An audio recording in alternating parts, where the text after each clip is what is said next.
Palakpakan natin ang Lord. Hallelujah. Glory to Jesus. Salamat, Panginoon. Salamat, aming Diyos. Ikaw ang aming kalakasan. Hallelujah. Thank you, Jesus. Glory to God.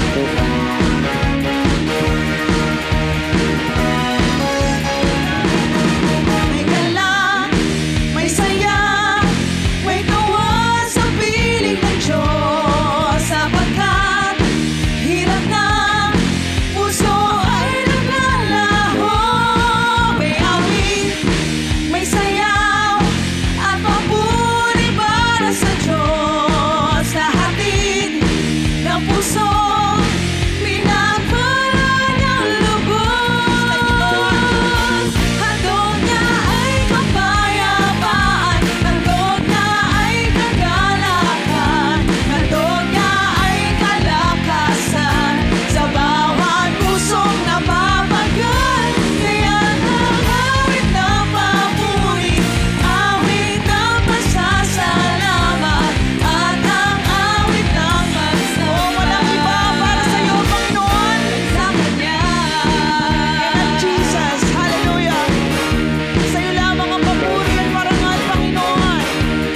Hallelujah. Kaya buong sigla, buong lakas kang magpupuri. Amen. May saya, may tuwa sa piling ng Diyos. Sapagkat hirap ng puso ay naglalaho.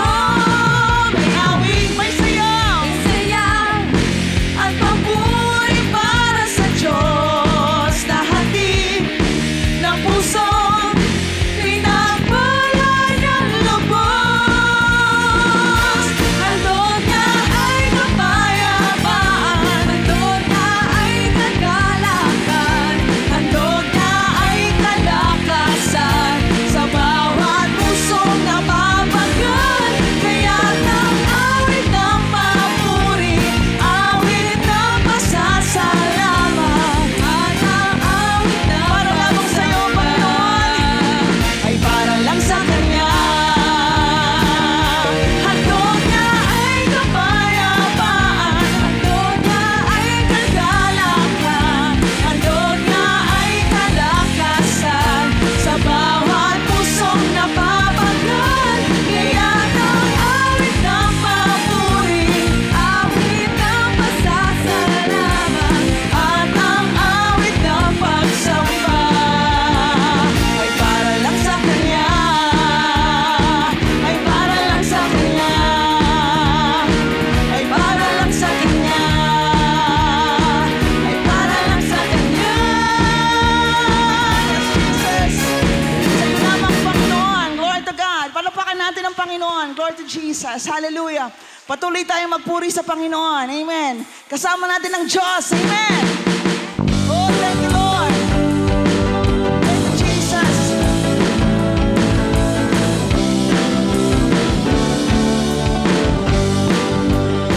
Kasama natin ang Diyos. Di ako mangangamba, di ako mababalisa. Kasama natin ang Diyos. Amen. Kasama natin ang Diyos. Kasama natin ang Diyos. Di ako matatakot.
Isang mapagpalang gabi pong muli mga kapatid at welcome pong muli sa ating midweek fellowship. At upang pasimulan po ang ating gawain, tara na po at makinig sa mga awiting espiritual na inihanda po ng anointing band. Muli po, tara na po at ihanda na po ang ating isip at puso sa pakikinig ng mga musika. Muli po sa Panginoon po ang pinakamataas na papuri at pasasalamat. Thank you, Lord.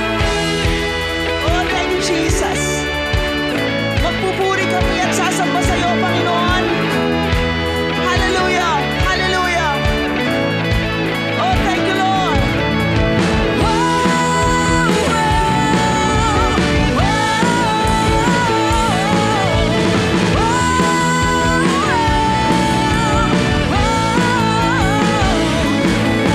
Ang ulan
sabay namin itataas ang pangalan mo, Panginoong Jesus. Hallelujah.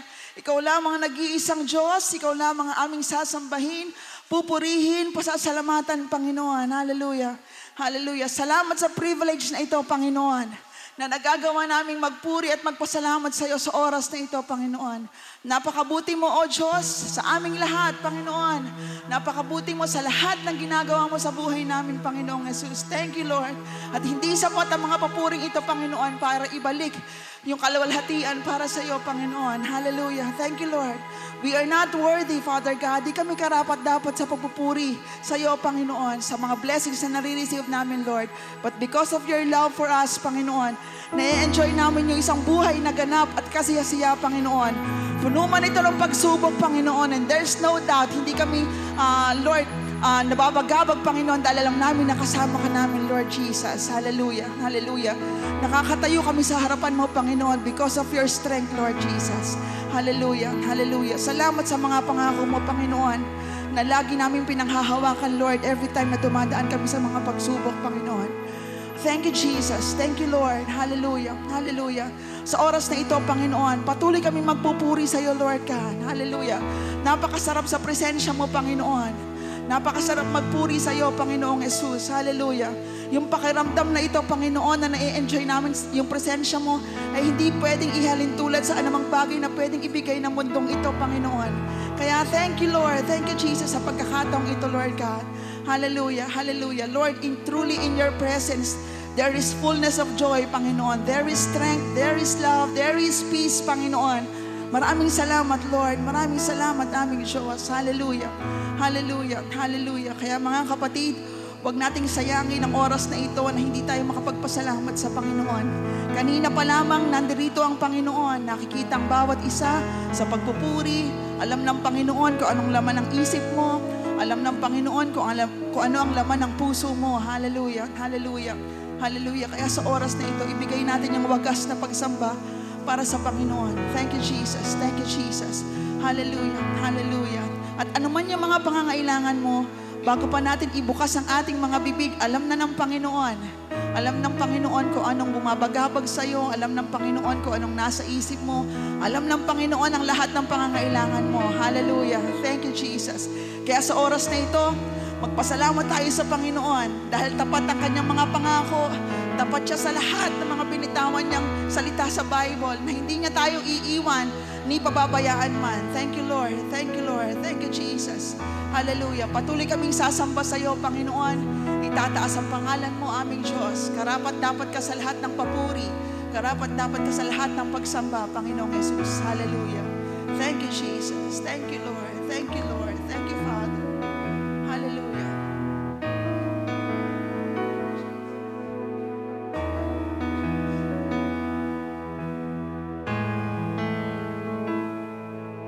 O Diyos, Ikaw ang tunay na dakila sa mundo. Ikaw ang hari ng mahal ng tulad ko. Ginawa mong lahat, pag-ibig mo ay tapat at wagas. O Diyos,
ng papantay sa kabutihan mo. Ang ngalan mo'y itataas sa buhay ko. Sundin ang loob mo, iparinig ang nais mo. Sa lahat ng panahon, Diyos ka sa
pakikinig po ng mga awiting espiritual ay talaga naman pong nakapagbibigay ng kasiyahan sa puso ng bawat isa. At upang pong ipagpatuloy ang ating gawain sa gabing ito, pupunta na po tayo sa exciting part, sabi nga po ng Gen Z language. At ito po ay pangungunahan ng ating kapatid na si Sister Marisa Aldaba Aguilar. Muli po, sa Panginoon po ang pinakamataas na papuri at pasasalamat. Isang mapagpalang araw po sa ating lahat. Bago po tayo makinig ng salita ng Diyos, sama-sama muna po tayong manalangin. Ama namin sa langit, salamat po sa panahon at kalakasang ipinagkaloob mo sa amin upang muli ay sama-sama ka namin mapapurihan, mapasalamatan, at makapakinig ng iyong mga salita na ang dulot sa bawat isa sa amin ay pagpapala. Ama, dalangin po namin na tanggalin mo po ang anumang maaaring maging balakid upang yung salita mo na aming mapapakinggan sa araw na ito ay lubos naming maunawaan. Gabayan mo po na yung banal na espiritu ang magbabahagi ng iyong salita sa araw na ito, kaya din po ang lahat ng makakapakinig nito. Ito po ang aming dalangin sa pangalan ng iyong anak na si Jesus, naming Panginoon at tagapagligtas. Amen. Muli po ay isang mapagpalang araw sa ating lahat. Naniniwala po ako na by this time ay maliwanag na po sa ating lahat kung ano po yung ibig sabihin ng resting in Christ. Ngayon pa man po ay meron mag-ising review lamang po. Ano po ba yung ibig sabihin ng resting in Christ? Resting in Christ means putting our complete trust in God alone and depending on His promises day by day, knowing all of His promises are yes in Jesus Christ. Kapag sinasabi natin na ang kapahingahan natin ay kay Jesus Christ natin natatagpuan, ang ibig pong sabihin nito, binibigay natin ng buong-buo ang pagtitiwala natin sa Panginoon, sa Diyos. At sa bawat araw ng ating buhay ay umaasa tayo na yung mga pangako ng Diyos ay matutupad sa ating buhay sa pamamagitan ni Jesus Christ dahil sa ating pakikipag-isa sa Kanya. When you say you rest in Christ, it means you come to Christ. Yung patuloy kang lumalapit kay Jesus Christ para you will have a more intimate relationship with Jesus Christ. At yung lahat ng concerns mo, yung lahat ng anxieties mo, yung lahat ng cares, yung burdens, lahat ng worries mo, ay you lift it up to Jesus Christ, knowing that Jesus Christ cares for you. When you say you rest in Christ, it means you trust God with all your heart. Yung buong-buo na nagtitiwala ka na mahal ka ng Diyos. At dahil sa pagmamahal ng Diyos, hindi ang yun lamang makabubuti sa iyo ang ibibigay niya sa iyo. Nagawa po ng ating Ama sa langit na ibigay si Jesus Christ para sa katubusan ng ating mga kasalanan. Nagawa ni Jesus Christ na ibigay ang kanyang buhay para magkaroon tayo ng buhay. Pwede pa ba tayo magkaroon? Dapat pa ba tayo magkaroon ng doubt na merong hindi ibibigay sa atin ng Diyos dahil sa kanyang pag-ibig? Resting in Christ means depending fully on God's provision, love, and care. When you say you rest in Christ, natitiwala ka na ibibigay ng Diyos ang lahat ng pangangailangan mo. Yung pagmamahal niya hindi magbabago. Yung pagmamalasakit ng Diyos, hindi po ito pwede ihalin tulad sa pagmamalasakit ng kahit sino pang tao dito sa mundong ito. At yung plano ng Diyos para sa ating mga buhay ay tutuparin niya. Kahit ano pa man po yung nangyayari sa ating buhay at sa kapaligiran natin na sa tingin natin ay imposible. Pero ang Diyos po sa lahat ng bagay, ang lahat ay posible sa Diyos. Kaya yung plano niya para sa ating mga buhay ay gagawin niya, ay tutuparin niya. Sapagkat God is in control. Resting in Christ means letting go of all the things you feel you should do and instead prioritizing God's will above all else. Kapag sinabi mong you rest in Christ, ang priority mo sa buhay mo ay yung makasunod ka sa kalooban ng Diyos. Hindi yung masunod mo kung ano yung gusto mong gawin sa buhay mo. When you rest in Christ, you keep your focus on Jesus Christ. Yung paningin mo ay nakatuon kay Jesus Christ, the founder and perfecter of our faith. Kaya po ang mga anak ng Diyos ay dumaranas ng mga kung ano-anong nakaka-experience ng kung ano-anong mga anxieties, mga worries, mga troubles, ay yung mga pagkakataon na nawawala po ang focus natin kay Jesus Christ. At napupunta doon sa mga kung anong-anong bagay sa mundong ito na wala naman pong kabuluhan.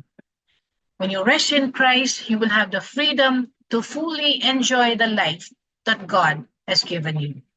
Ang sabi ni Jesus Christ sa John 10:10, I came that you may have life and have it abundantly. So when we rest in Christ, yung buhay na ganap at kasiyasiya, yung abundant life ay mararanasan po natin. At yung kalayaan na tunay na kalayaan ay matatagpuan lang natin, ay mararanasan lang po natin kapag kay Jesus Christ natin hinanap ang ating kapahingahan. For the past 9 weeks ay napag-aralan po natin yung iba't ibang klaseng freedom na ma-enjoy natin when we rest in Christ.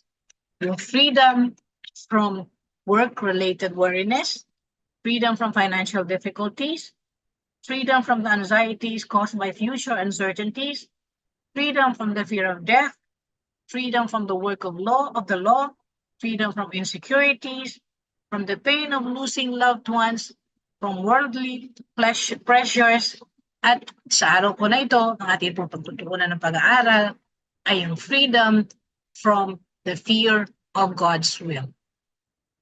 Naranasan na po ba natin yung mga pagkakataon na alam na natin na mayroong gustong ipagawa sa atin ng Diyos? Alam na natin kung ano yung kalooban ng Diyos sa atin. Pero ayaw po na, nandun po yung takot natin na sumunod sa kalooban ng Diyos. Natatakot tayong sumunod dahil siguro maaaring naiisip natin na hindi natin kayang sumunod. Wala tayong kakayahan na i-accomplish yung task na gusto ng Diyos na gawin natin. O naiisip naman natin, baka pag ginawa ko to, baka pag sumunod ako sa Diyos, saan ako, ano magiging kahihiyanat nito? Iba't iba yung dahilan, pero naniniwala po ako na halos lahat, kung hindi man lahat ng anak ng Diyos, minsan sa kanilang buhay ay naranasan na nagkaroon ng takot o ng pagdududa, ng doubt na sumunod sa kalooban ng Diyos. Ang totoo po, hindi lang po tayo na mga mananampalataya sa panahon ngayon ang nakakaranas nito. Maging yung mga mananampalataya po from the Old Testament ay nakaranas nito. Tingnan po natin ang pag-uusap ng ating Diyos at ni Moses sa Exodus 3:7-10. Sinabi sa kanya ni Yahweh, nakita kong labis na pinahihirapan ng mga Ehipsyo ang aking bayan. Alam ko ang hirap na kanilang tinitiis at narinig ko ang kanilang pagdaing. Kaya't bumaba ako upang sila iligtas, ilabas sa Ehipto at ihatid sa lupaing mainam, malawak, mayaman at sagana sa lahat ng bagay. Ito'y ang lupain ng mga Kananeo, at Heteo, Amoreo, Perezeo, Evita at Jebuseo. Naririnig ko nga ang pagdaing ng aking bayan at makikita ko ang pang-aping ginagawa sa kanila ng mga Ehipsyo. Kaya't papupuntahin kita sa Paraon upang ilabas mo sa Ehipto ang aking bayang Israel. Makita po natin dito na inuutusan po ng Diyos si Moses to lead Israelites out of Egypt. Sumunod po ba agad si Moses? Basahin po natin sa Exodus 3:11-13. Sumagot si Moises, sino po ako para humarap sa Paraon at ilabas ang bayang Israel mula sa Ehipto? Huwag kang mag-alala, hindi kita pababayaan. At ito ang magiging katibayan na ako ang nagsugo sa iyo. Sa bundok ng ito, sasambahin ninyo ako kapag nailabas mo na sa Ehipto ang aking bayan, sabi ng Diyos. Sinabi ni Moises, pupunta ako sa mga Israelita at sasabihin sa kanilang, ako'y sinugo ng Diyos na aming ninuno. Ngunit ano po ang sasabihin ko kung itanong nila kung sino ang nagsugo sa akin? Dito po sa verses na ito, makikita po natin na hindi po agad sumunod si Moses. Because Moses feared doing God's will. Ituloy po natin sa Exodus 4:1. Muli po, sinabi ni Moses sa Diyos, itinanong ni Moises, anong gagawin ko kung hindi makinig sa akin ng mga Israelita at hindi maniwalang nagpakita kayo sa akin? Sumuli po sinagot ng Panginoon, si Moses. But again, ang pakinggan po natin ang sagot ni Moses sa Exodus chapter 4 verse 10. Sinabi ni Moises kay Yahweh, Panginoon, sa mula't mula pa'y hindi po ako mahusay magsalita. Bagamat nangusap ka na sa akin, hanggang ngayon pautal-utal pa rin ako kung magsalita. So, dito makikita po natin na yung nangangatwiran po si Moses sa Panginoon. Para nangangatwiran siya dahil natakot po siyang sumunod sa inuutos sa kanya ng Panginoon. Sapagkat ang kalooban po ni Moses ay hindi po natatakot siyang gawing sumunod sa kalooban ng Diyos sapagkat ito po ang kalooban ni Moses. Exodus 4 verse 13. Yahweh, maaari po bang iba na lang ang inyong suguin? Sagot ni Moises. Naalala ko po tuloy, noong year 2004, nang ako po ay sabihan ng ating yumaong pastor na si Brother Tony, ang sabi po na sa akin noon, Sister Marisa, sisimulan mo na mag-preach sa bisita ng bulihan. Ang initial reaction ko po noon ay sabihin kay Brother Tony na, Brother Tony, pwede po ba na iba na lang po ang padala niyo po noon kasi hindi ko pa po kaya. Pero salamat sa Panginoon, ang banal na Espiritu po nagpaalala sa akin na ang sabi po ng banal na Espiritu, hindi ba minsan mo nang hiniling sa Panginoon na sana dumating ang time na ikaw man ay makapag-preach, makapangaral ng kanyang mga salita? Ito na ang panahon na yon. Sinagot na ng Panginoon ang kahilingan mo. So sa halip po na sabihin ko yung gusto kong sabihin, ang nasabi ko na lang po sa pastor, sige po, Brother Tony. And the rest is history.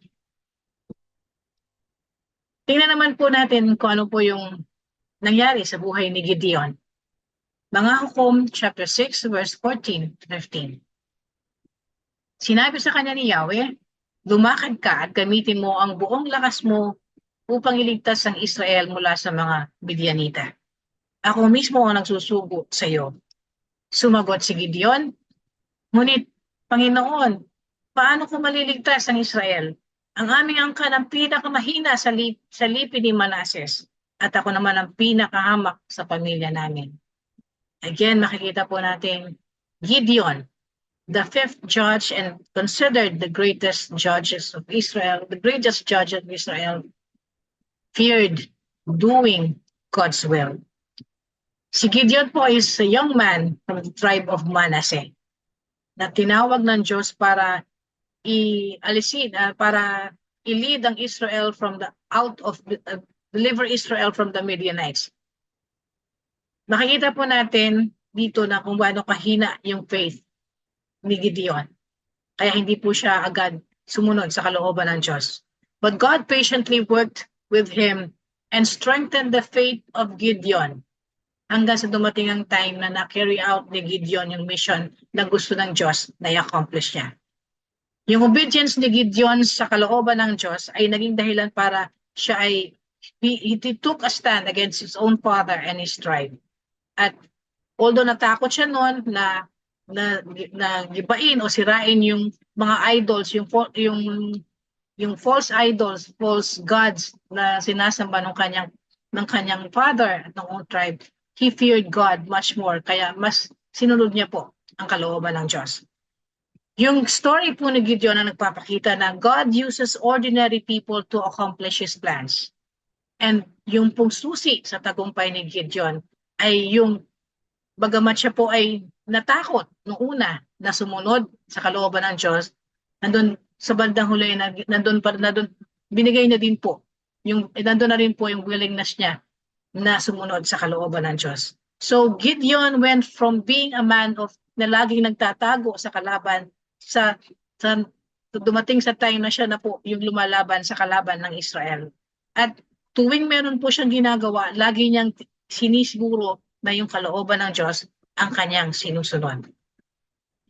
So, ano pa po? Sino pa po yung mga sa buhay po ng ila pang mga mananampalataya sa Old Testament, makikita pa rin po natin yung iba na natakot na sumunod sa kalooban ng Diyos. Jonah ran from God when he was commanded na si Jonas po ay inutusan ng Diyos na magbigay ng babala sa Nineveh tungkol dun sa parusa na ibibigay ng Diyos sa kanila dahil sa kanilang kasamaan. Pero sa halip po na sumunod si Jonas, ang ginawa po niya, nagtago po siya. Dahil akala niya makapagtatago siya sa Diyos. But in the end, sumunod din po si Jonas. Ayaw po sumunod ni Jonas sapagkat hindi siya naniniwala na tunay ng paparusahan ng Diyos yung Nineveh. Si Jeremiah po ay nakipag-argue din. He argued with God's direction. Hindi rin po agad sumunod sa pinag-uutos ng Diyos sapagkat ang sabi niya, siya pa ay bata pa at hindi niya kayang magsalita sa mga Israelita. Sa Jeremiah chapter 1 verse 6, mababasa po natin, ang sabi po ni Jeremiah, Yahweh, hindi po ako marunong magsalita, bata pa po ako. Tulad ni Moses, ni Gideon, ni Jonah, ni Jeremiah, tayo po mga anak ng Diyos, tayo po mga mananampalataya ngayon, whenever we think of the possibility na meron po pinagagawa sa atin ng Diyos, dumarating po talaga yung pagkakataon na natatakot tayo, nagdududa tayo, at hindi ko agad tayo sumusunod sa kalooban ng Diyos. We react in a similar manner, gaya po ni Jonas, ni Jeremiah, ni Moses, at ni Gideon. Like Moses, nakikipag-reason out pa tayo sa Panginoon at kung ano-ano excuses na binibigay natin sa Panginoon para hindi tayo makasunod sa kanyang kalooban. Sa kabila ng alam po natin na naririnig na natin sa kanyang mga salita, yung lahat ng assurances niya na kung meron niya man siyang paggagawa sa atin, lagi natin siyang kasama. Hindi na tayo iiwan, hindi na tayo pababayaan. Ano po ba yung mga dahilan kung bakit tayong mga Kristiyano, tayong mga anak ng Diyos ay natatakot na gawin, na sumunod sa kalooban ng Diyos? We are afraid of the unknown. We are afraid where God is taking us. We are afraid dahil yun pong pagsunod sa kalooban ng Diyos is a struggle with certainty. Hindi natin alam, hindi natin sigurado kung saan patutungo yung pagsunod natin sa kalooban ng Diyos. Hindi natin alam kung ano yung kahihinatnan sa pagsunod natin sa kalooban ng Diyos. Kasi ang nangyayari, parang feeling natin, nawawala sa atin yung kontrol ng ating buhay. Kasi pag wala tayong kontrol sa buhay natin, we feel unsafe. Mas nagiging safe ang feeling natin pag iniisip natin na kinakokontrol natin ang buhay natin. We are afraid of leaving our comfort zone. Hindi natin natatakot tayo kung ano yung magiging kapalit, kung ano yung magiging kahihinatnan ng atin pong magiging resulta ng pagsunod natin sa kalooban ng Diyos. We always say gusto nating mabigyan ng kaluguran ng Diyos. Pero pag yung pagbibigay natin ng kaluguran ng Diyos sa Diyos ay magiging inconvenient na tayo, doon tayo nagkakaroon ng takot, nagkakaroon ng doubt para sumunod sa kalooban ng Diyos. We are afraid of doing God's will because we feel we are not good enough. Iniisip natin hindi tayo capable na gawin yung kalooban ng Diyos. Kaya nga po, nung naranasan ko din, at alam kong naranasan nyo na rin po yan. We are afraid because we are not trusting God enough sa bawat aspeto ng ating mga buhay. We are afraid because we do not God trust enough at sa halip ang pinagtitiwalaan natin yung sarili nating kakayahan o yung ibang tao. Why should we not fear doing God's will? Alam po natin na hindi natin dapat kinatatakutan ang pagsunod sa kalooban ng Diyos. Pero gayong pong araw na ito, mas magiging malinaw po sa atin na hindi na po tayo dapat natatakot na sumunod sa kalooban ng Diyos. Hindi na po tayo dapat magduda sa pagsunod natin sa kalooban ng Diyos. Bakit nga ba hindi tayo dapat matakot o magduda sa pagsunod sa kalooban ng Diyos? Awit 139 verses 1 to 6. Ako'y iyong siniyasat, batid mo ang aking buhay. Ang lahat kong lihim, Yahweh, ay tiyak mong nalalaman. Ang lahat ng gawain ko sa iyo ay hindi lingid. Kahit ikaw ay malayo, batid mo ang aking isip. Ako'y iyong nakikita, gumagawa o hindi man, ang lahat ng gawain ko'y pawang iyong nalalaman.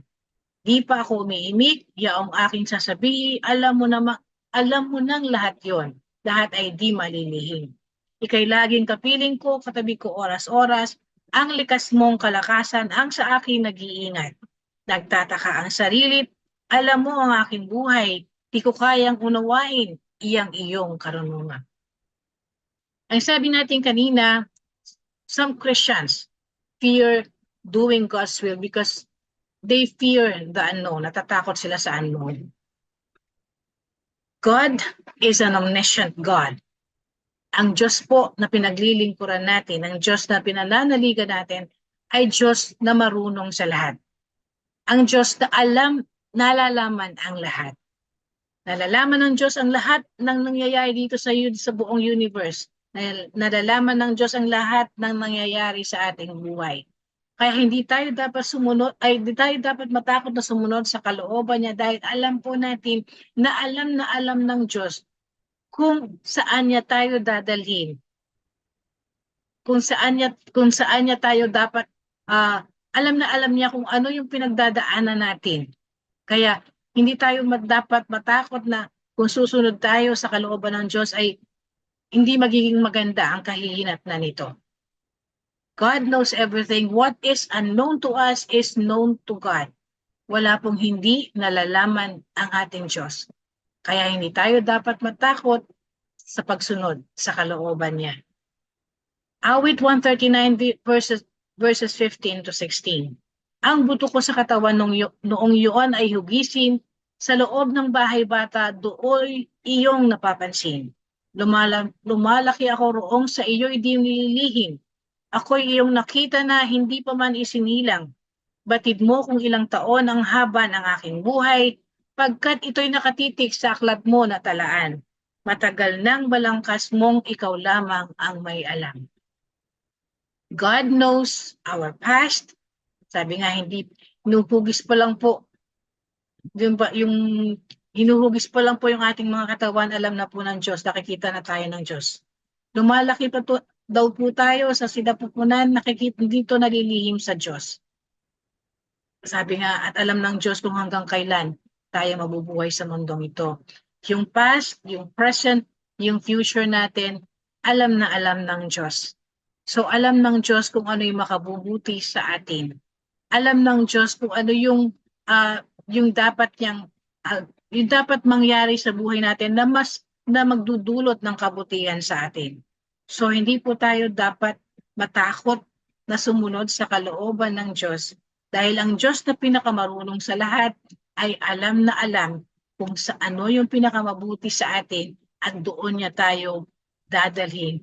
Doon niya tayo, lahat ng yun ay nais ng Diyos na marating natin yung pinakamabuti, marating natin, makamtan natin yung pinakamabuti sa atin. Kaya doon niya po tayo dadalhin sa pamamagitan ng pagsunod natin sa kanyang kalooban. Jeremiah 29:11. Sapagkat patid kong lubos ang mga plano ko para sa inyo. Mga planong hindi nyo ikakasama kundi para sa inyong ikabubuti. Ito ay mga planong magdudulot sa inyo ng kinabukasang punong-puno ng pag-asa. Why should we not fear doing God's will? Sapagkat God has the best plan for us. Ito pong Jeremiah 29:11, ito po ay tumutukoy sa plano ng Diyos para dun sa mga tao na nananalig sa Kanya.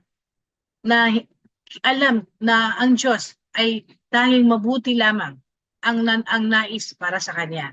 At doon nagtitiwala sa mabuting plano ng Diyos para sa Kanya. Doon sa mga umahanap ng kanilang kapahingahan kay Kristo. Nang sinabi ng Diyos na, I know the plans I have for you, ang ibig pong sabihin ng Diyos, alam ko yung mga bagay na hindi ninyo alam. Nakikita ko yung big picture.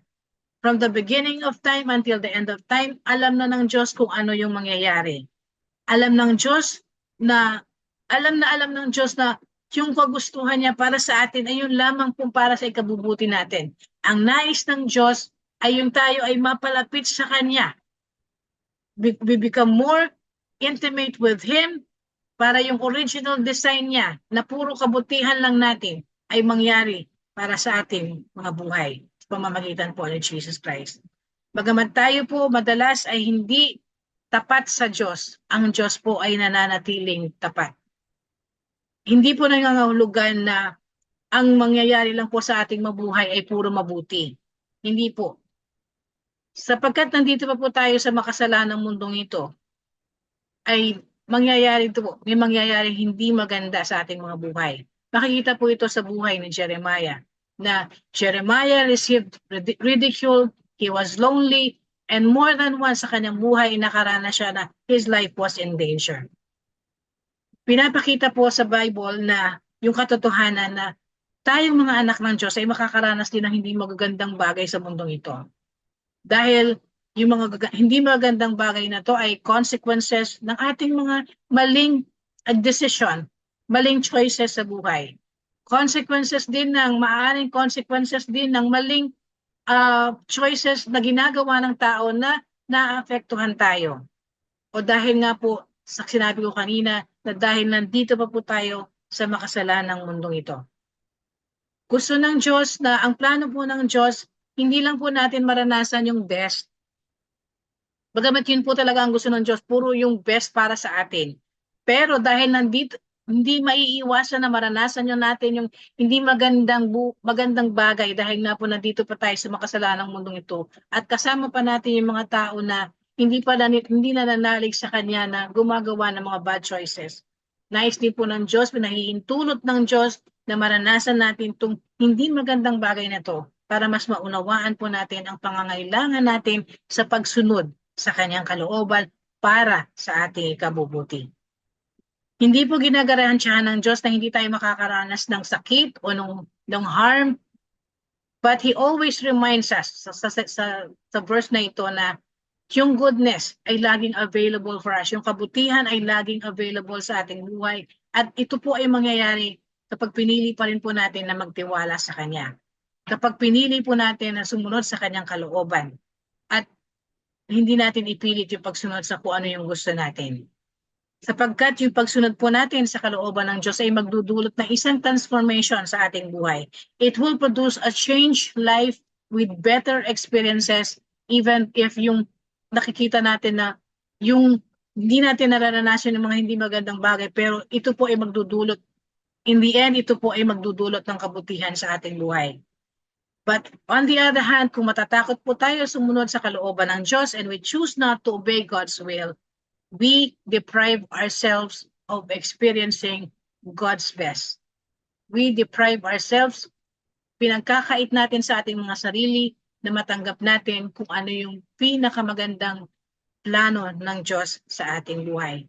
Sapagkat hindi natin matatanggap yung ayaw nating tanggapin. Because tayo nga po ay binigyan ng Diyos ng free will. Nasa atin pa rin po lagi ang pagpili. Susunod ba tayo sa kalooban ng Diyos na magdudulot sa atin ng kabutihan? O ipipilitin pa rin natin yung choices natin na hindi magiging maganda ang dulot sa ating mga buhay? God has a best plan for us. Isang plano na infinitely better ng plano natin sa ating mga buhay. He is always working towards our good, pero nandyan po lagi kasi yung parameters, nandyan po lagi yung reality na nandito pa tayo dun sa mundo kung saan marami pa ring tao ang disconnected from the Lord at ginagawa pa rin yung mga bagay na hindi maganda na naaapektuhan po tayo. God wants good for all of us all the time. Kapayapaan, kagalakan, kalayaan, pag-ibig, kabutihan. Marami pong, there's so much available for those who love God and receive from Him. However, nandyan po yung sitaning na lagi nating nakapaligid sa atin na gusto minsan tinutokso tayo na dinidistract tayo para piliin po rin natin ang kalooban natin. Ang kailangan lamang po ng Panginoon sa atin is for us to trust in Him, and it will defeat Satan's evil plans and our deepest fears. Analig po tayo na Sa pagsunod natin sa kalooban ng Diyos, yung pinakamabuti ang laging mangyayari sa ating mga buhay. Ano pa po ang dahilan kung bakit we should not fear doing God's will? Roma 8:28, alam nating sa lahat ng bagay ay gumagawa ang Diyos para sa mabuti kasama ang mga nagmamahal sa Kanya, silang mga tinawag ayon sa Kanyang layunin. As believers of Jesus Christ, we are recipients of a great promise na sinasabi po sa verse na ito. Ito pong pangako na to ay limited lang po doon sa sinasabing those who love God and those who are called according to His purpose. That means ito pong pangako sa Roma 8:28 ay para lamang po sa mga Kristiyano, para sa mga mananampalataya na naligtas sa pamamagitan ng pananalig kay Kristo dahil sa kagandahang loob ng Diyos. Para lamang po doon sa who place their trust in Jesus Christ at tinawag para tuparin ang are called to fulfill God's purposes, yung layunin ng Diyos para sa mundo sa kanilang buhay. Ito pong verse na to ay hindi po pwedeng i-apply sa buhay ng mga hindi mananampalataya. Sa buhay ng mga patuloy na itinatakwil, hindi tinatanggap si Jesus Christ, patuloy na pinagkakait sa sarili nila ang pagmamahal ng Diyos at ayaw lumapit kay Jesus Christ.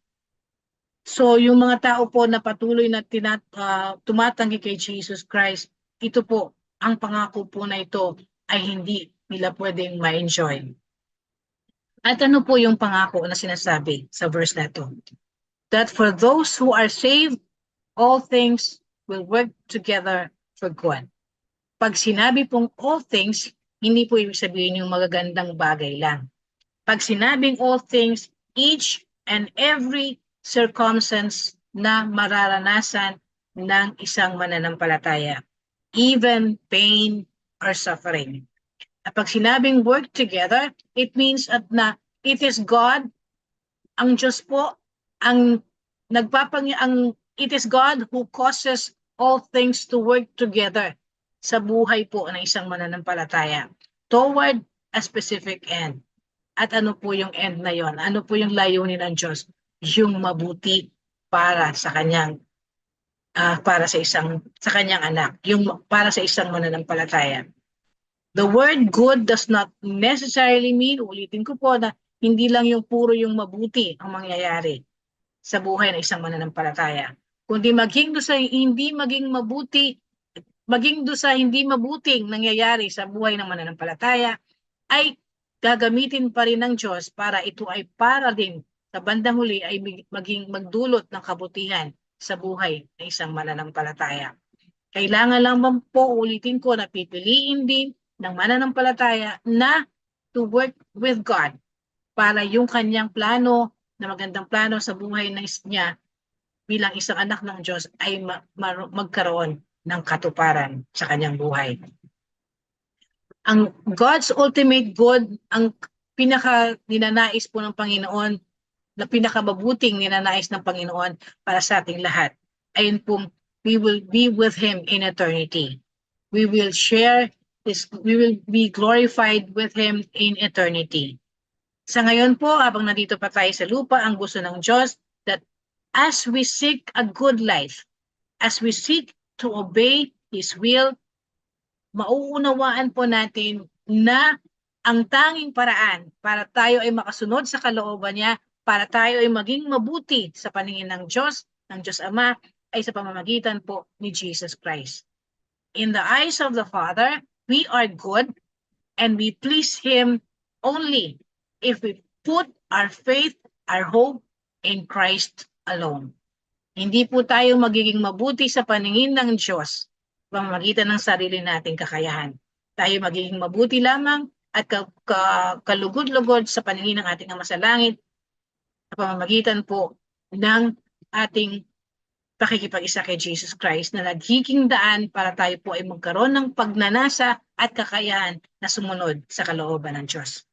Yung comfort na gustong ipaalala lagi sa atin ng verse na to is that there is nothing in this life, sa paghihintay natin, sa pag-uwi natin sa tunay nating tahanan sa langit, There is nothing na habang naghihintay po tayo sa ating pag-uwi, there's nothing na even in suffering, yung life na paghihintay at yung mga mararanasan nating hindi maganda, hindi po ito magiging, hindi po ito masasayang. Hindi masasayang yung paghihintay, hindi masasayang yung pagtitiis natin na makaranas ng mga sakit, ng pagdurusa. Lahat po na to ay may meaning.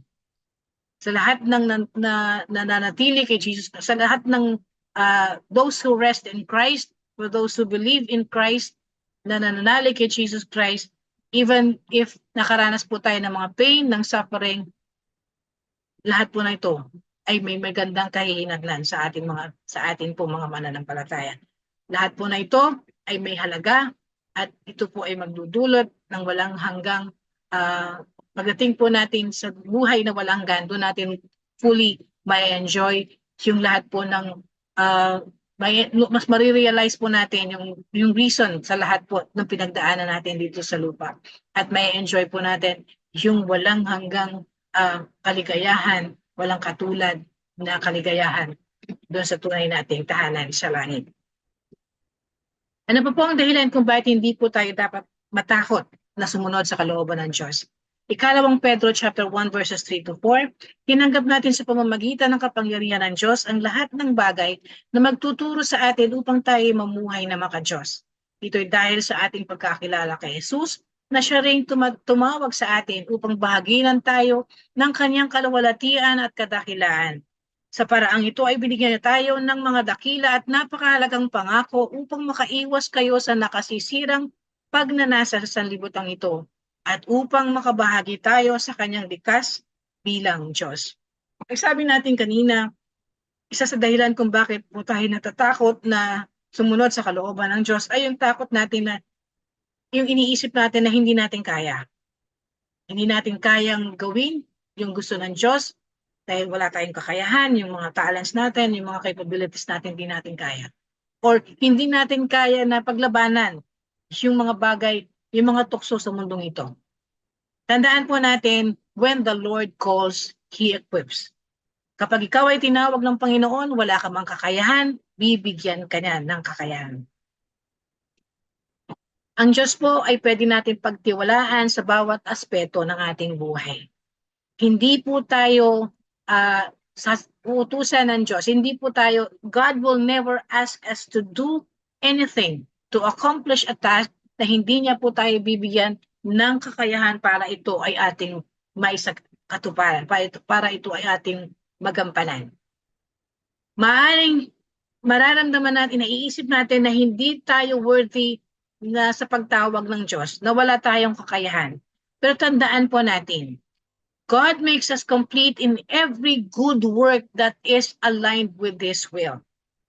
Kapag yung sa lahat ng mabuting gawa na nais ng Diyos na gawin natin, na isakatuparan natin, na naka-align sa kanyang kalooban, bibigyan po tayo ng Diyos ng kakayahan para maisagawa ito. Bibigyan po tayo ng Diyos. He will equip us through the Holy Spirit with whatever is necessary for us to accomplish His divine purpose. Gaya ni Moses, Gideon, Jeremiah, ni Jonah, lahat po sila na nag-doubt ng abilities nila to do what God wants them to do. By the Holy Spirit, bibigyan po tayo ng Panginoon. We will be given exactly what we need at the exact time that we need it. Hindi po tayo dapat matakot na sumunod sa kalooban ng Diyos dahil wala tayong kakayahan. Sapagkat ang kakayahan po natin ay manggagaling sa Diyos. When God calls, He equips. He does not call the equipped, but He equipped whom He called. Lahat po, kung tayo man ay tinatawag maglingkod, huwag po tayong matakot. Huwag natin gawing excuse na hindi natin kaya. Magtiwala po tayo. Humiling po tayo sa Diyos. Naisin natin na makapaglingkod, and God will give us the abilities and everything we will need to be able to serve Him. Isa pa pong dahilan kung bakit we fear doing God's will is takot tayong, we are afraid to leave our comfort zone. Genesis chapter 12:1. Sinabi ni Yahweh kay Abraham, lisanin mo ang iyong bayan, ang tahanan ng iyong ama at mga kamag-anak, at pumunta ka sa bayang ituturo ko sa iyo. Makikita po natin dito sa verse na to na God is calling Abraham to leave his comfort zone. Ano po ang ginawa ni Abraham?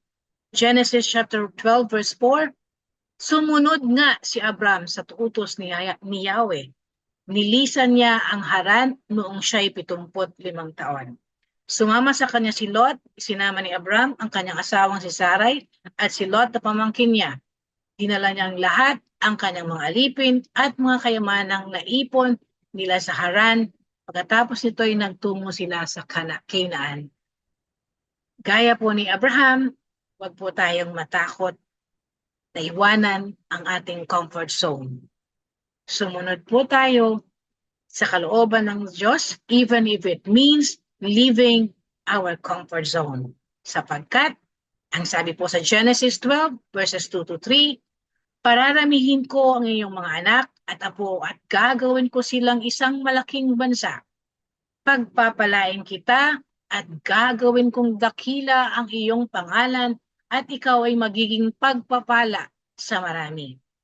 Ang sa iyo'y magpapala ay aking pagpapalain at ang sa iyo'y sumumpa ay aking susumpain. Sa pamamagitan mo, lahat ng mga bansa sa daigdig ay aking pagpapalain. If we obey God's will, like Abraham, we will receive blessings, abundant blessings from the Lord.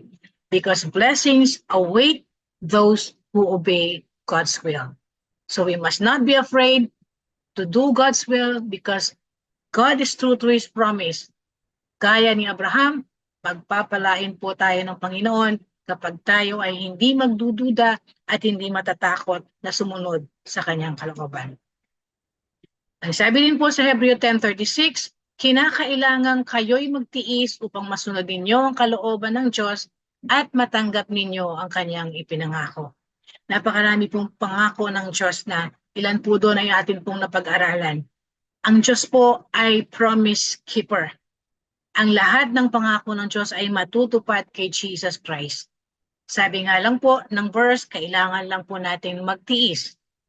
Para magtiis dahil kailangan po nating surrender ang ating sarili, ang ating kalooban sa Panginoon. Sa halip yung kalooban niya ang mangyari sa ating mga buhay. At sa awit 37 verse 4, ito po ang sinasabi, kay Yahweh mo hanapin ang kaligayahan at ang pangarap mo ay iyong makakamtan. Tapat po ang Diyos sa kanyang pangako na kapag sa Diyos po tayo natin hinahanap ang ating kaligayahan, kapag kaligayahan natin na sumunod sa kalooban ng Diyos, yung mga pangarap po natin sa buhay, ito po ay ipagkakaloob sa atin ng Panginoon. At sa 1 Juan chapter 2 verse 17, ito po sinasabi, mawawala ang sanlibutan at ang lahat ng mga bagay na pinagnanasaan ng mga tao. Ngunit ang mga sumusunod sa kalooban ng Diyos ay mabubuhay magpakailanman. Yung buhay po na mayroon yung mga sumusunod sa kalooban ng Diyos ay yung pong buhay na ganap at kasiya-siya. Yung buhay na mayroon mang mga pagsubok ay buhay na punong-puno ng pagtatagumpay. Buhay na punong-puno ng pagpapala. Na sa kabila ng kakulangan natin, sa kabila ng mga panahon na hindi tayo tapat sa Panginoon, patuloy pa rin po ang pagpapala ng Diyos.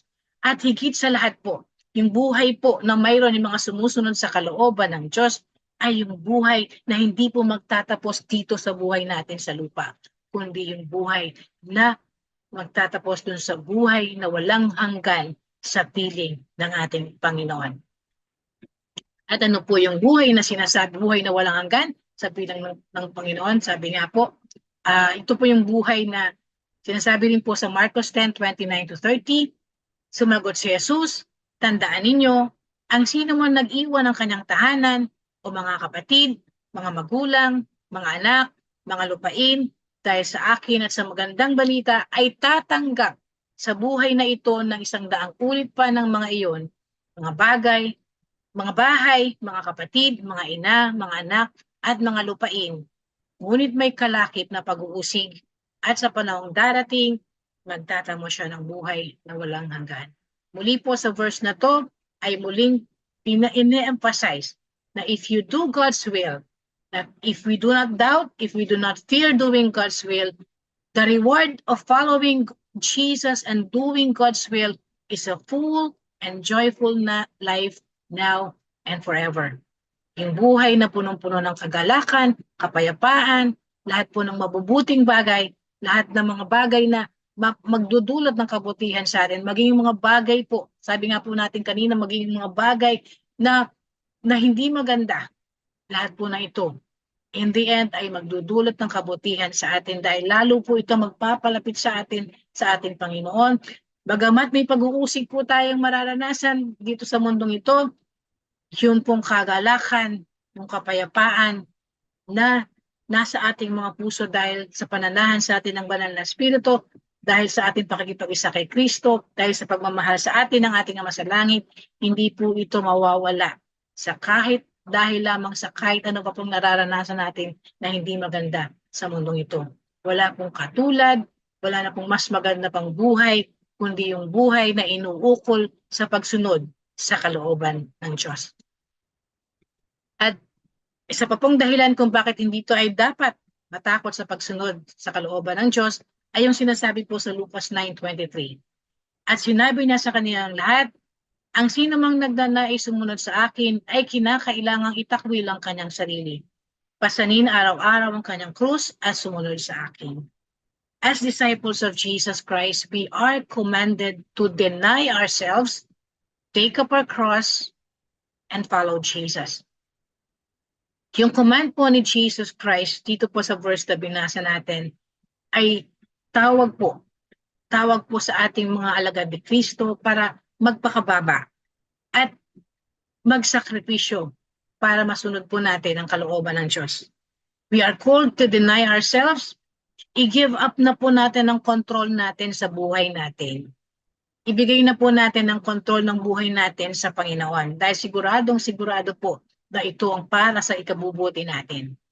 To take up our cross, magkaroon po tayo ng commitment na sumunod sa kalooban ng Diyos na maaaring maging dahilan para ma-reject tayo ng tao na to. Maaaring maging dahilan, sabi nga, even death, gaya na nangyari po kay Jesus Christ. And follow Jesus. Follow yung example na laging pinakikita sa atin ni Jesus Christ, to follow kung ano yung tinuro sa atin ni Jesus Christ. Ang totoo po sa ating mga anak ng Diyos, madali para sa atin na sumunod sa kalooban ng Diyos parang madaling gawin. Kasi maganda yung magiging feeling natin.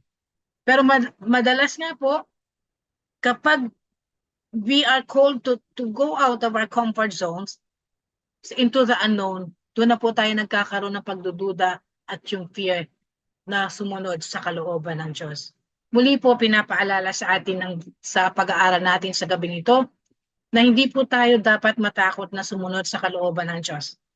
Kahit na kailangan nating umalis sa comfort zones natin, pumunta tayo sa bagay na hindi natin sigurado, magtiwala po tayo sapagkat lagi po na hindi po tayo dadalhin ng Diyos sa lugar o sa sitwasyon na hindi niya tayo kayang pangalagaan.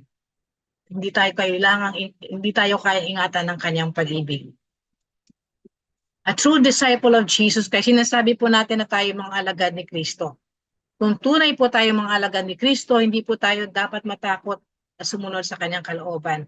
At dapat lagi nandun yung willingness natin to die in order to follow Jesus.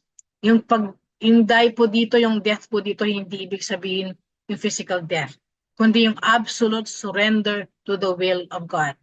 Yung buong pagsuko na natin po sa pagsunod sa kalooban ng Diyos. If we are true disciples of Jesus, we will be totally committed to following Him at whatever cost.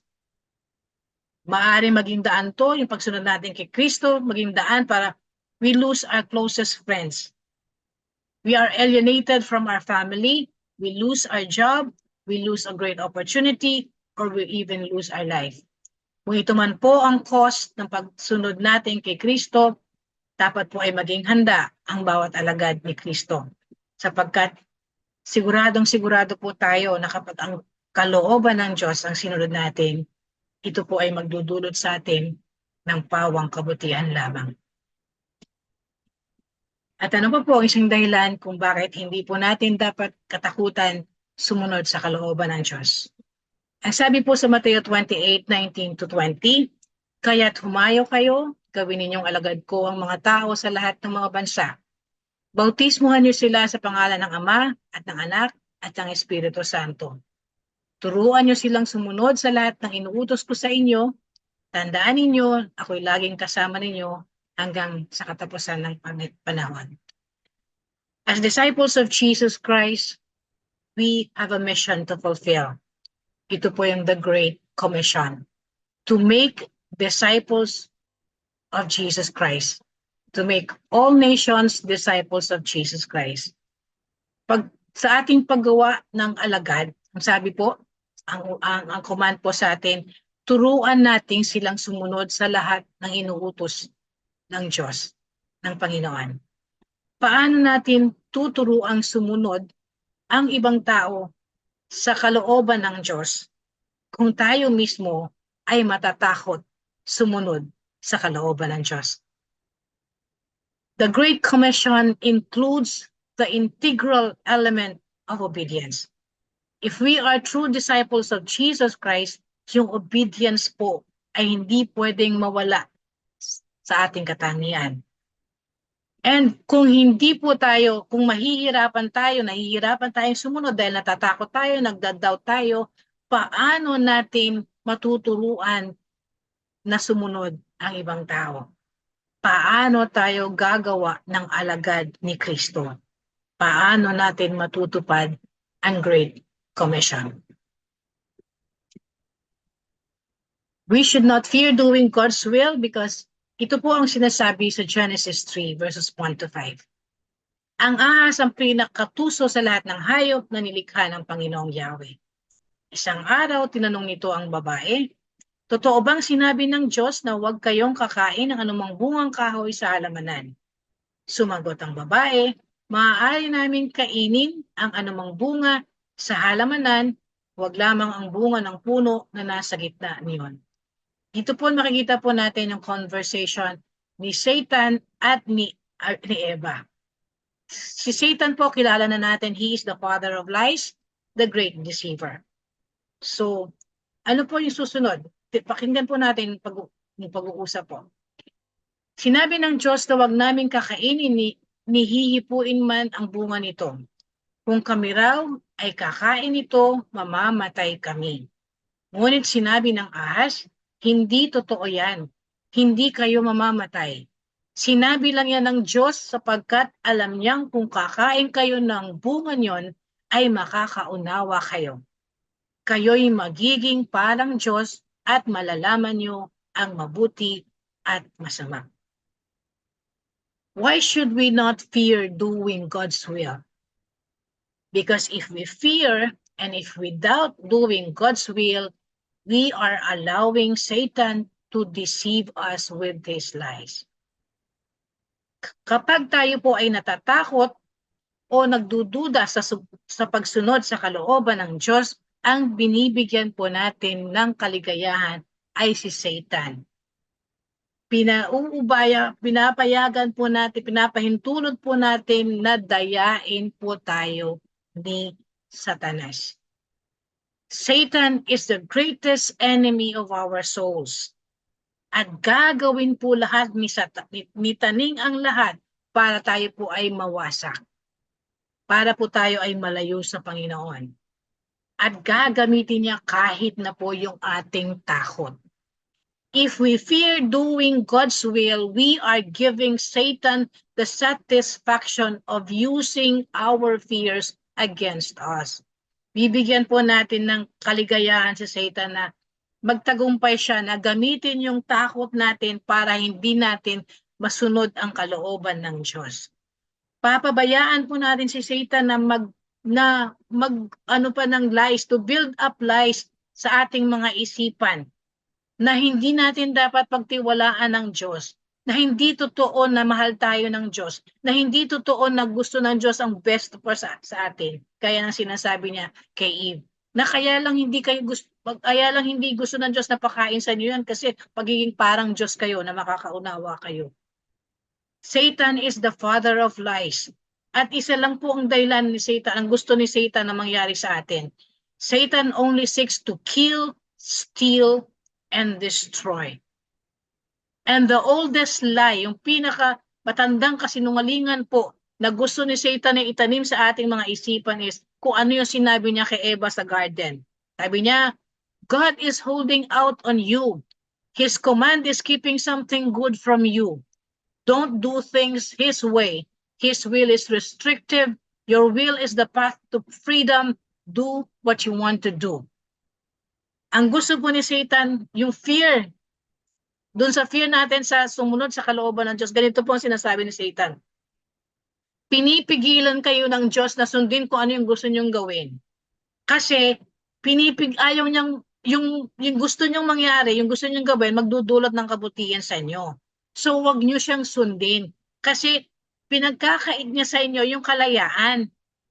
Yung gusto niyo, yun ang daan sa kalayaan. So gawin niyo kung ano yung gusto niyo. Kasi ang totoo, hindi naman mapagtitiwalaan ng Diyos. Kaya kayo pinipigilan ng Diyos na gawin yung bagay na yan kasi makabubuti yan sa iyo.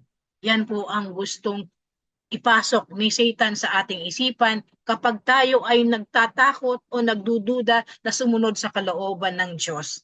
Kung ano yung sinabi niya kay Eva dun sa Garden of Eden, ganyan po ang sinasabi ni Satan sa atin. Tuwing tayo ay natatakot o nagdududas na sumunod sa kalooban ng Diyos. So mga kapatid, dapat pa ba tayong matakot o magduda sa pagsunod sa kalooban ng Diyos? Ngayong nalalaman po natin na sa tuwing ginagawa po natin to, tuwing we give in to fear, tuwing we give in to doubts, at hindi na po natin sinusunod ang kalooban ng Diyos, ang tanging nabibigyan po natin ng kaluguran ay si taning. So like Eve, we are still struggling to believe God's revealed will for us is for our ultimate good. We continue to fight with the temptation to think that God is withholding from us the best. At ang gusto ng Diyos yung second best lang sa atin. And therefore, pag gumive in tayo doon sa sinasabi ni Satan, we follow our own will. So yun po nagdudulot sa atin ng katakot-takot na problema sa ating mga buhay. So mga kapatid, sa araw po na ito, pinapaalala sa atin ng Panginoon, tayo po ay mga anak ng Diyos. Hindi po tayo anak ni taning. So ang dapat lamang po natin bigyan ng kaluguran, the only audience that we must seek to please is our Lord alone, ang ating Panginoon. Na wala pong nais kundi yung kabutihan po natin. Ulitin ko po, Satan is the father of lies. Tatay, ama ng kasinungalingan at the great deceiver. Ang pinaka manlilinlang sa lahat ng manlilinlang. And finally, why should we not fear doing God's will? Because Jesus set the greatest example of obedience to God's will. Lucas 22, verse 42, sabi niya, Ama, kung loloobin mo, ilayo mo sa akin ng kopang ito. Ngunit, huwag ang kalooban kong masunod, kundi ang kalooban mo. Nagpakita sa kanya isang anghel mula sa langit at pinalakas ang loob niya. Dala ng matinding hinagpis, siya'y nanalangin ng lalong taimtim at pumatak sa lupa ang kanyang pawis na parang malalaking patak ng dugo. Nung si Jesus Christ po ay namatay para sa atin, siya po ay tao. So, nandun po yung takot. Nakita ni Jesus Christ, alam ni Jesus Christ ang mangyayari sa kanya. Kaya po sabi nga po, yung dugo niya po ay, yung pawis niya po ay parang malalaking patak ng dugo. Nangyari po for a while, nandun po, umiling po si Jesus Christ na tanggalin sa kanya ng Ama yung kopang ito, yung paghihirap. Pero pinakita po sa atin ni Jesus Christ, hindi po tayo dapat mag-give in sa ating takot. Sa halip, humingi po tayo ng kalakasan lagi sa Panginoon. We must keep on trusting na hindi po tayo pababayaan ng Panginoon. The Holy Spirit is always with us to give us the strength na kung saglit man po tayo magkaroon ng takot, ng doubt, mawawala po yan. Humiling po tayo sa Panginoon ng kalakasan. Like Jesus Christ set the greatest example. Kaya natin pagtagumpayan yung fear of doing God's will. Pagkat nasa atin po lagi ang banal na Espiritu. Jesus willingly submitted to his Father's will even to the point of death. As a Christian, we are called to become more like Christ each day. We are called to submit to God's will as Jesus did. In our own strength, sa sarili nating kakayahan, hindi po natin kaya. Siguradong hindi po natin kaya. So we must not try on our own strength. We must always seek strength from the Lord. Through Christ who strengthens us, we can do all things. Philippians 4:13. With God, anything is possible. Matthew 19:26. Just as Jesus wholeheartedly trusted and obeyed his Father, as Christians, as disciples of Jesus Christ, we are all called to obey our Father in heaven wholeheartedly. Jesus relied on the Father to guide him, and his Father was with him even through his suffering. Nangako ang Diyos sa atin, hindi niya tayo iiwan, hindi niya tayo pababayaan. Binigay sa atin ang Holy Spirit para ma-assured po tayo na lagi nating kasama ang Diyos. So, as Jesus became victorious until the end, until he rose from the dead, tayo po ay mananatili pong matagumpay sa paglaban, sa takot, sa pagsunod sa kalooban ng Diyos. And because Jesus fulfilled the Father's will, we can now gain the forgiveness of sins and eternal life through Him. So yung halimbawa po na pinakita sa atin ni Jesus Christ, ito po ay manatili sa ating mga puso at isipan para maging kalakasan natin sa tuwing dumadating tayo dun sa punto ng ating buhay na natatakot tayo o nagdududa pa tayo na sumunod sa kalooban ng Diyos. God's will for our lives has reason and purpose. May dahilan at may layunin ng Diyos sa bawat kalooban niya na gusto niyang mangyari sa ating mga buhay. Sa pamamagitan po ng banal na kasulatan, nalaunawaan natin yung kahulugan nung paano natin madidiscern yung kalooban ng Diyos. If we want to know God's will and plan for our life, then we must learn to walk with Him. We need to develop a more intimate relationship with God through His Son, Jesus Christ. Yung Christianity po is not about religion. Christianity is about a relationship and a spiritual connection with the Father in heaven through His Son, Jesus Christ. Yung relationship po, yung intimate relationship with God ay magkakaroon po ng katuparan, ay madedevelop po sa ating buhay sa pamamagitan po ng we spend time reading God's Word. Basahin po natin yung banal na kasulatan. Huwag po tayong mag-depend lamang po dun sa mga mangangaral, dun sa mga nagtuturo po sa atin. Tayo po mismo ay magkaroon ng pagnanasa, yung desire to know God more, to know more about God's plan for us pamamagitan po ng banal na kasulatan.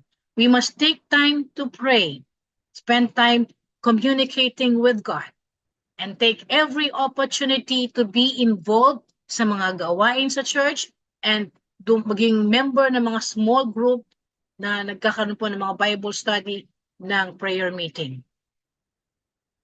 When we seek to do these things in our life, unti-unti, gradually, God will begin to reveal His will sa ating pong buhay.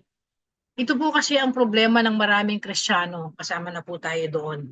Kasama na po ako doon. Ganito po ang iniisip natin na paghanap. Ito po ang idea natin na pag-seek ng God's will. What we are really telling God is this. May plano ka na. Hinihingi mo na lang ang approval mo sa Panginoon. Okay, Lord, this is what I plan to do. Now I need your approval. Parang ganun pong idea natin na seeking God's will. Actually, nagplano ka na. Hindi mo muna sinangguni ang Panginoon, nabuo na yung plano mo, ang gusto mo na lang, hingi ng approval ng Panginoon. Hindi po ganun ang tunay na pagsik ng kalooban ng Diyos. Dapat po, bago tayo magplano, sumangguni po tayo sa Panginoon. Before God will begin to reveal His will to us, dapat po nandun yung commitment natin, yung desire natin, yung commitment natin na gagawin natin kung ano yung kalooban niya. We must always seek God's will first and plan yung God's will and plan for our lives through sa obedience, prayer, and always listening to the leading of the Holy Spirit. Nang mangako po si Jesus Christ that He would never leave us. Ang ibig po niyang sabihin sa panahon na mabuti at maging sa panahon na hindi mabuti ang nangyayari sa ating buhay. Maging sa mga panahon na natatakot tayo na sumunod sa kalooban ng Diyos.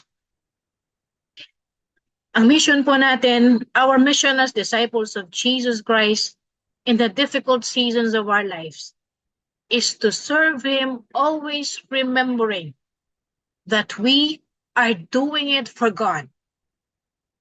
At when we do it for God, maniwala po tayo. Hintayin po natin, we watch as God works to accomplish His purposes in our lives. As God works mightily in our lives. When we are in a difficult time and place, and we fear doing God's will, let us always look up to God. Huwag po sa sarili natin. Huwag sa ibang tao. Sa Diyos po tayo. Sa Diyos tayo lumapit. Keep our eyes focused on Jesus Christ and allow the Holy Spirit to guide us until we discover what God is doing in and through us in the difficult time and place. Following Christ and doing the Father's will is difficult. Mahina po tayo sa sarili nating kakayahan. Maraming distraction sa ating kapaligiran. Alam po ng Diyos na mahirap. Pero napakabuti po talaga ng Diyos.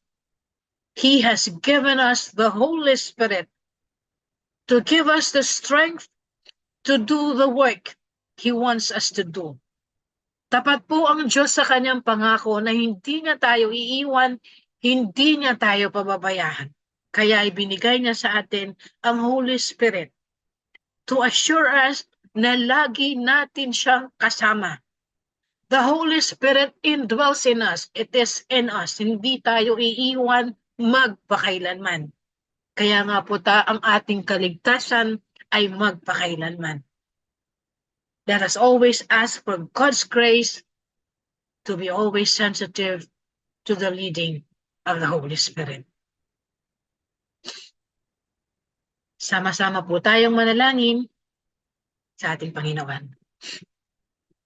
Ama namin sa langit, maraming salamat po sa iyong mga salita na aming napakinggan sa araw na ito. Ama, tunay na tunay po na sa maraming beses sa aming mga buhay, nandun yung mga pagkakataon na natatakot kaming sumunod sa iyo. Nagdududa kami na sumunod sa iyo. Kasi mas gusto pa rin namin sundin yung kalooban namin. Kasi yung pagiging matigas ng ulo namin na iniisip pa rin namin na mas alam namin yung mas makabubuti sa amin. Patawad po, Ama, sa mga pagkakataong iyon na binibigo ka namin at patuloy po namin pinaiiral yung katigasan ng ulo namin na sarili pa rin po namin ang sinusunod namin. Salamat po, Ama, na sa kabila ng mga katigasan ng ulo namin, sa kabila ng mga pagkukulang po namin, kailanman, Ama, hindi mo kami sinukuan. Sa halip, patuloy mo kaming pinaalalahanan. Patuloy mo kaming pinapatawad. Patuloy mo kaming ginagabayan. patuloy mo kaming minamahal. Ama, maraming salamat sa iyong walang hanggang pag-ibig. Salamat sa iyong anak na si Jesus na naging daan para muli kaming maibalik sa aming relasyon sa iyo. Salamat sa banal na Espiritu na tumutulong sa amin na patuloy kaming matuto, patuloy na pinapaalala sa amin yung lahat ng tinuro ng iyong anak na si Jesus sa amin. Yung lahat ng tinuro mo sa amin. Patuloy na kami ginagabayan sa tamang pamumuhay bilang mga anak mo. Ama, tapat ka sa iyong pangako na hindi mo kami iiwan, hindi mo kami pababayaan. Kaya patuloy na pinararanas mo sa amin yung kagandahang loob sa kabila ng aming mga pagkukulang. Ama, salamat po sa araw na ito. Patuloy pinaalala mo sa amin muli na kung gaano mo kami kamahal. Patuloy mong pinapaalala sa amin sa lahat ng mga salita mo na aming napapakinggan na wala kang ibang nais sa amin kundi yung kabutihan namin. Kaya napakahalaga, Ama, na sumusunod kami sa iyong kalooban. Na hindi kami natatakot na sumunod sa kalooban mo, na hindi kami magduda sa pagsunod. Sapagkat yung nais mo na buhay na walang hanggan, yung buhay na ganap at kasiyasa at buhay na walang hanggan na dito pa lang po sa lupa ay ma-enjoy na namin, ay hindi mangyayari kung hindi namin patuloy na susundin ang iyong kalooban. Kaya po, Ama, sa araw po na ito, dalangin po namin na tulungan mo po kami na patuloy na sumunod sa iyong banal na Espiritu, sa leading ng Holy Spirit, upang kami ay patuloy na, kung po ang magawa po namin na sumunod lagi sa iyong kalooban, na wag na po namin pairalin pa yung katigasan ng aming mga ulo, yung pagiging pagmamarunong po namin, yung pagiging self-sufficient po namin, na akala po namin kaya namin sa aming mga sarili, na magtagumpay, na magawa yung mga bagay na makabubuti sa amin.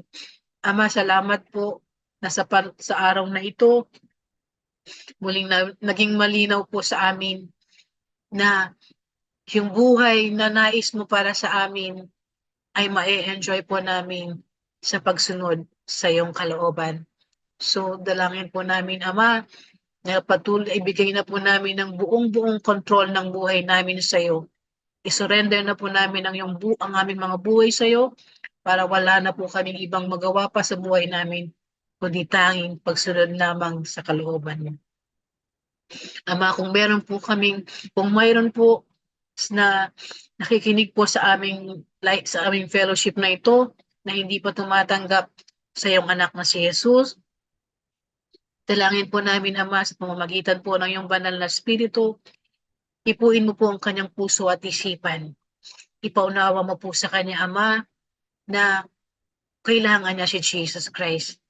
Ipaunawa mo po sa kanya, Ama, ang iyong dakilang pag-ibig na handa siyang patawarin, handa siyang tanggapin upang maranasan din niya kung paano nararanasan namin yung buhay na punong-puno ng pagpapala. Yung buhay na punong-puno ng pagkatagumpay sa kabila ng mga pagsubok. Nawa po, Ama, sa mga nakikinig na hindi pa tumatanggap kay Kristo bilang Panginoon at tagapagligtas, sa araw na ito, tanggapin niya po si Kristo, humingi po siya ng kapatawaran sa lahat ng kanyang mga kasalanan at tanggapin niya po si Kristo bilang Panginoon at tagapagligtas ng kanyang buhay. Ito po, Ama, ang aming dalangin sa pangalan ng iyong anak na si Jesus, na aming Panginoon at tagapagligtas. Amen. God bless us all po.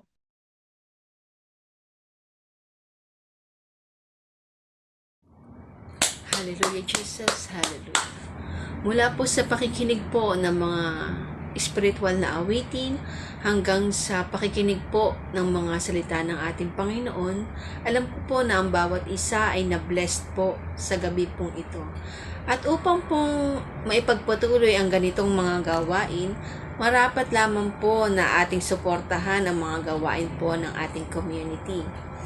Every Saturday po, meron po tayong youth fellowship from 5 to 6:30 p.m. Every Wednesday po ang midweek fellowship from 6 to 8 p.m. And every Sunday po, meron na po tayong dalawang session. AM session from 9 to 12 p.m. And PM session po 2 to 4 p.m. At sa lingkod po mga kapatid, ang pastor natin, mahal natin. Ang community po ang lingkod, mahal natin. Pamilya natin, mahal natin. At ang tema po ng taon, para kay Kristo, ang lingkod, patuloy sa paghayo. Muli po, magandang gabi po sa lahat and that God bless us.